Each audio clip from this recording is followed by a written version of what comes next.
Ladakh and Zanskar. High desert gentle breeze stirs the high desert dawn. Ladakh stretches above 3,000 km, one of India's highest plateaus, a vast rain-shadowed desert ringed by snowy peaks. Below us, flat-roofed stone houses nestle among barley fields, some at elevations as high as 4,600 meters. Thick adobe walls of mud and granite plastered with lime and yak fir mortar insulate these austere homes against the freezing nights. On the wind-swept ridges, parrel, blue sheep, and ibex graze, ever watchful for the snow leopard prowling the crags. Yaks and goats browse on scrub grass, their wool and milk sustaining families. Villagers rise before dawn to stoke hearth fires and brew salty butter tea, a vital armor against winter's chill. Monasteries perch above rocky gullies, their ochre walls bright against the ochre earth. We pause at Hemis Monastery, where prayer flags snap in the cold breeze. Once a year, it bursts into ceremony. Masked lamas perform chum dances of good versus evil to bless the harvest. Elder villagers wear hand-woven pashmina shawls and dry apricots in the sun to eat through winter. Beyond Ladakh lies Zanskar Valley, even more remote. In winter, the Zanskar River freezes into the legendary Chadar ice route, a treacherous walkway between villages. In summer, its turquoise waters tumble through narrow canyons. In the valleys, timber-framed houses with carved doorways stand on stone plinths, built by farmers who raise hardy barley, turnips and pulses on stony terraces. Settlements cling to every water source. Villagers revere mountain gods, and open courtyards often serve as sites for communal gatherings around yakdung fires. At dusk, the high sky is revealed in galaxies of stars. Himalayan peaks glow pink and purple. Here in Ladakh and Zanskar, life follows the slow rhythm of mountain and prayer, where every stone and prayer wheel speaks of faith and endurance.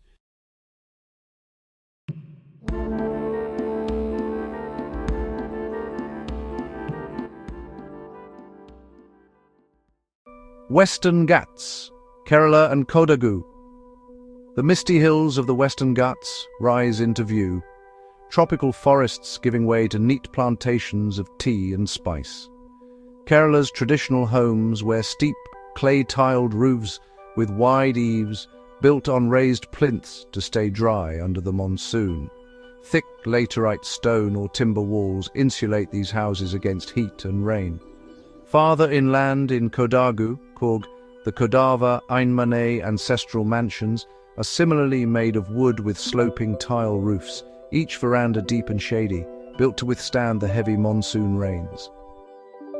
Below the roofs, the land itself is a tapestry of crops. Endless terraces of tea blanket the heights around Munnar, while tall shade trees harbor cardamom and pepper vines. In Kodagu, waves of coffee bushes yield some of India's finest Arabica beans. These hills are part of a UNESCO biosphere, a biodiversity hotspot, home to tigers, elephants and gaur, and endemic primates like the lion-tailed macaque and Nilgiri langur. Hornbills wheel overhead, and small herds of Nilgiri tahr sometimes appear on high pastures. In fields and gardens, villagers tend rice paddies by hand after monsoon floods recede. Coconuts, bananas and cashews fruit in backyards. Kerala's kitchens send up the scent of coconut and turmeric. In Coorg, pork curries rise in stone hearths. This is agrarian life, paddy and spice, chai and banana leaf meals, all under the green canopy. On quiet mornings, women weave coconut fronds into mats or pluck Ayurvedic herbs from the forest understory. The scents of cardamom and turmeric on each breeze. September brings harvest thanksgiving. In Kodagu, the Putari, rice, harvest festival, sees each Ainmane draped in mango and banana leaves. On the day of Huttari, the rice harvest festival, the whole family assembles in their Ainmane to celebrate. Women don bright shawls and men don the Kurgi Kapu as folk songs and dances echo through the night. In Kerala, the Onam festival similarly fills the backwaters with snakeboat races and roads with floral carpets, crowning the rice harvest with joyous banquet. Night falls. Fireflies dance among the pepper vines. Distant temple drums roll as the rains finally come. In the spice hills of Kerala and Kodagu, ancient rhythms of soil and ritual endure, even as the tea steeps for the next pot and the hills prepare for another season of life.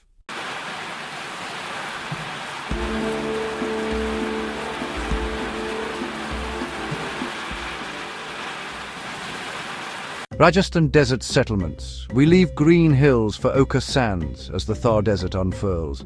Rustic villages of clay and thatch appear. Houses with thick mud walls and low, flat roofs to keep out the sun. Courtyards lie hidden behind solid walls. Small latticed windows allow cooling breezes by night. In the desert towns, sandstone havelis and forts glow golden by sunrise. Jaisalmer's fort and mansions of yellow stone rise like mirages on a dune. The dust of daily life here is rich with craft. Women in leopard print bandhani tie-dye wrap and gather water in brass lotters. Artisans carve camel figures from wood and stamp cotton with elaborate block prints. Thirsty camels and goats are herded past clay ovens baking bajra rotis. Villagers bring milk for lassi and millets for kheer. At night, goatskin lanterns flicker beneath the stars. After dark, the village bylanes fill with music. Kalbalia dancers whirl in black skirts, and men tune the dholak by campfires beneath a dazzling Milky Way. Wildlife survives in pockets. Gazelles, chinkara bound across the dunes, blackbuck nibble scrub, and the low call of the blue bull, nilgai, echoes near the thorn forest. Perhaps a desert fox or caracal will dart by. Spectacular sunsets turn the sand crimson. In winter, the Jaisalmer Desert Festival animates the landscape. Camel riders in turbans gather for races and polo. Folk dancers whirl in bright turbans, and storytellers sing ballads by bonfire. Snake charmers sway to the flute. Puppeteers make townsfolk laugh, and even mustache contests bring merriment. As moonlight falls on the arid land, the toady trees cast shimmering shadows. In Rajasthan's desert settlements, culture thrives in extremes. In spicy bajra bread and sweet lassi, in intricate embroidery and relentless perseverance against the sun.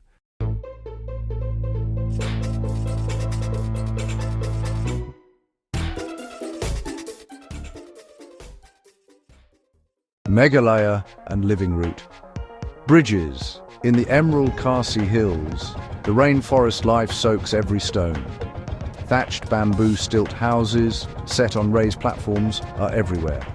Their peaked roofs of palm or tin send monsoon rain hurtling to the ground. In jaintier areas, locals even build stone foundations echoing ancient megaliths. The air is thick with humidity. The land around Cherrapunji and Marsinram gets up to 11 meters of rain each year, sculpting deep river gorges and waterfalls. Crossing creeks, villagers use extraordinary living root bridges, ancient spans grown from bent rubber fig trees, trained across streams over decades. These bridges can hold dozens of people and grow stronger with age. One such bridge at Umshang looks like a woven sculpture of roots hanging between banks. Wary mountain streams flow under them, carrying mist and moss. The forests are vibrant with life. Hoolock gibbons call from the canopy, and herds of elephants wander the fringes. Western hoolock gibbons, India's only ape, swing branch to branch. Clouded leopards slip through bamboo. A Bengal tiger or elephant may emerge from the undergrowth at dusk. Thousands of orchids and pitcher plants bloom on mossy logs. Local society is matrilineal. Households are passed down through women, and clan honors hang in the village house, marking weddings and rituals deep in the forest. Women sift rice into long strips, puklein, and prepare tangy bamboo shoot pickles. Festival or not, the hills resound with flute and drum. At dawn and dusk, villagers gather in shamanic chants to ancient deities. Festivals here honor forest and harvest. In spring, the Khasi celebrate Shad Suk Minsiem, the dance of joy, with lively group dances and blessings for peace. Come November, people gather for the Nongkrem Dance Festival in Smeet, giving thanks for the bumper rice crop and making offerings in sacred groves. As dusk falls, lantern-lit village paths and bamboo fires glow. Frogs trill in the night air. In Meghalaya, every bridge, ritual and hut blends seamlessly with the rain-soaked wild, a testament to people living in harmony with the hills.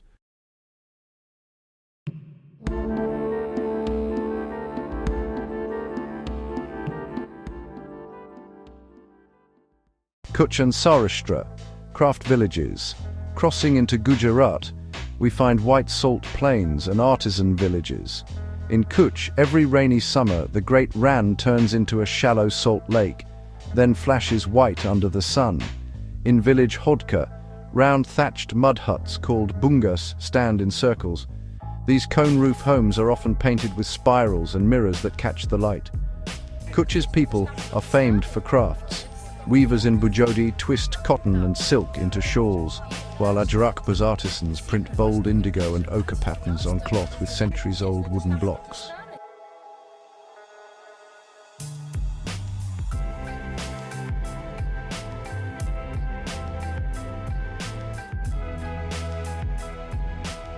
In Nirona, the rare Rogan art, painting with castor oil paint, still survives by the efforts of one family.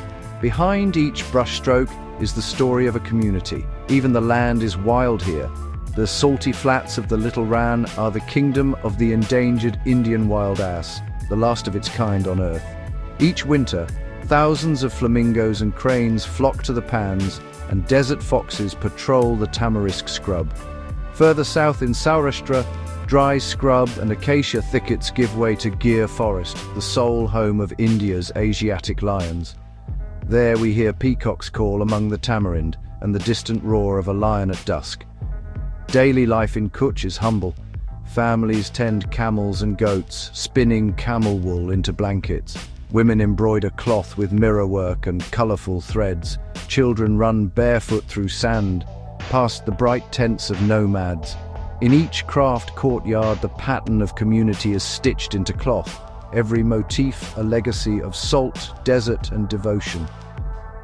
In winter months, the great Rann Utsav lures travellers to Kutch, lantern-lit tents on the salt flat, echoing with folk music and crafts when the full moon rises.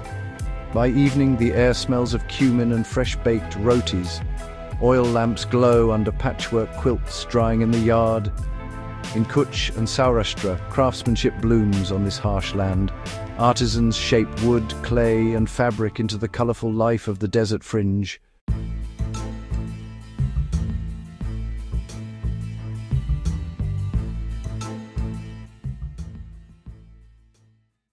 Konkan and Malvan coast, the salty tang of the sea drifts ashore as we reach Maharashtra's Konkan coast, into the Malvan Sindhudurg region.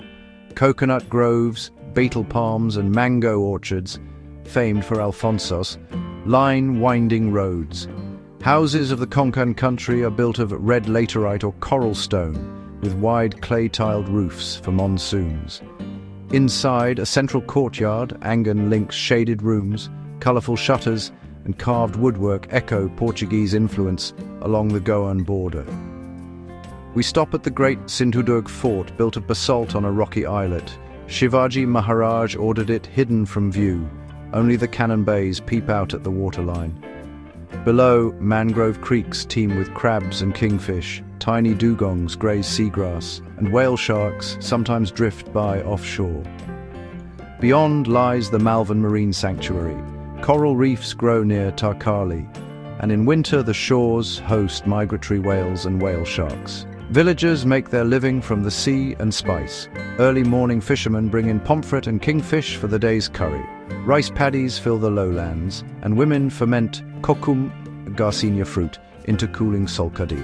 Cashew trees dot every yard. The famous cashew wine, Feni, is distilled for festivals. Colour floods the night. Holi and Ganeshotsav celebrations explode with rangoli and dance. At a Malvani temple, folk music drifts from cymbals and conch, and villagers carry offerings of banana and coconut. Boat builders use ebony and teak to carve traditional Masula boats. Portuguese-era churches and Hindu temples coexist along the coast. In villages like Kanduli, one finds carved stone lingams beneath coconut palms and faded frescoes in quiet church gardens. In twilight, the breeze cools. Lanterns glow on verandas. Dusk brings the call to tide check and prayer. On Maharashtra's Malvan coast, life flows with salt and spices, from rice and fish curry under palm thatch to the sweet smell of mangoes drying in the sun.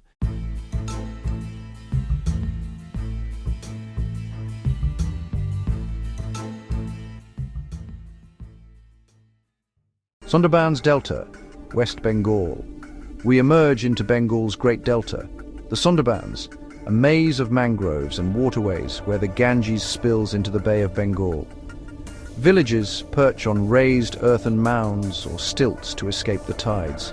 Dense mangroves, dominated by sundari trees, line every channel, their tangled roots holding back storm surges.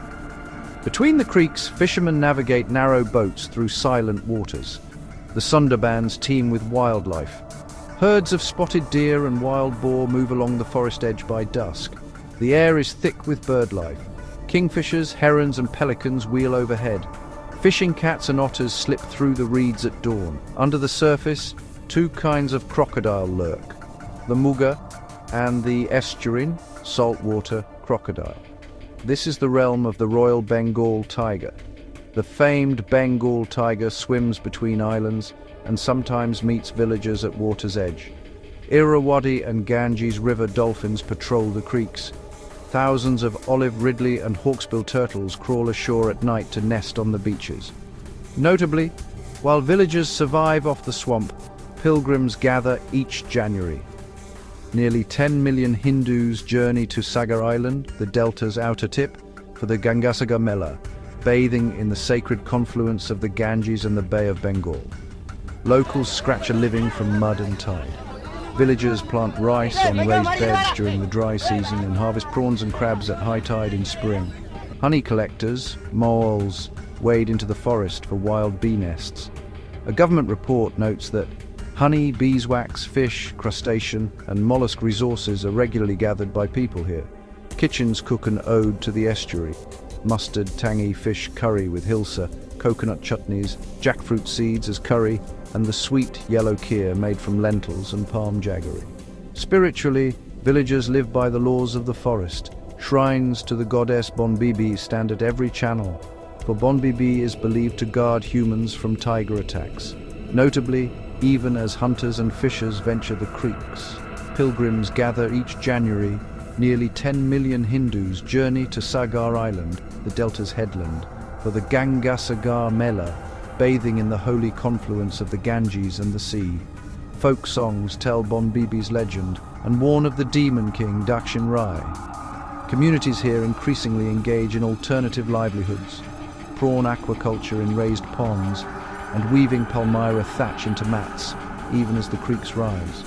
At sunset, embankments glow gold under the last light. Longboats float by with lantern-lit fishnets. Night comes with the cry of owls and the splash of river water. In the Sundarbans Delta, people and tigers live a breath apart in the silence of mangroves, a wild, watery world both feared and revered.